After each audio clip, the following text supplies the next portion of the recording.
For last year, I had basically no expectations because I was completely new to it all. Didn't know what was going to happen, and my goals were to play my best and hopefully get recognized that I had some talent, get picked up from by a team. Ultimately, got an offer, turned it down, and yeah, now I'm back to do the same, but hopefully get something better.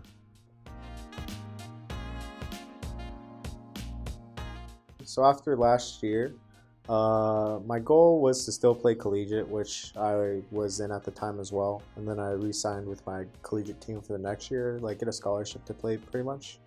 So I was doing that for the most part, and then the scouting ground qualifiers got announced, and there was like a decent amount of money involved in that. So I was like, okay, so I'll play in that with some friends, make some money, which is what happened.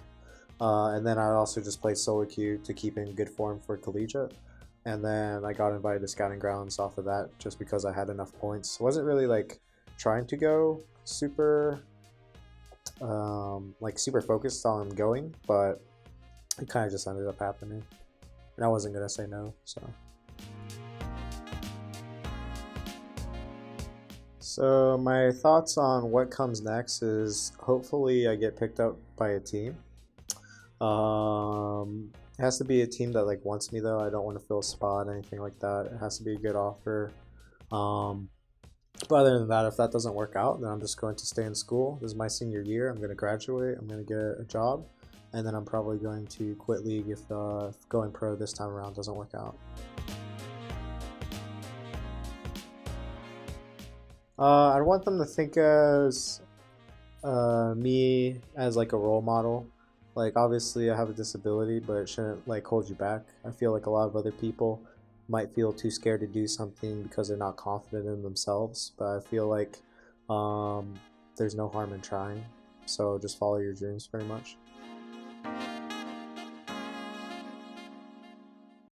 If I were to make it big, I think it'd be hard to separate that just because it's like a defining part of who I am as a person. But I don't know necessarily if I want to brand myself as that because definitely one of the best things about me is going to be my gameplay, and that's what I want people to see. But if people see the other part too, then I think that's perfect either way. So.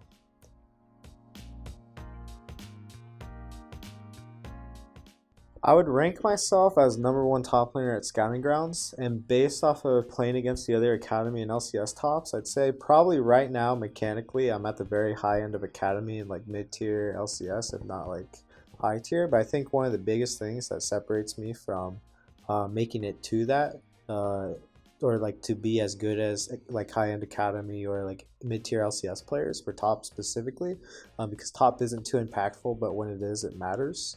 The biggest thing that separates me from them is definitely just going to be experience.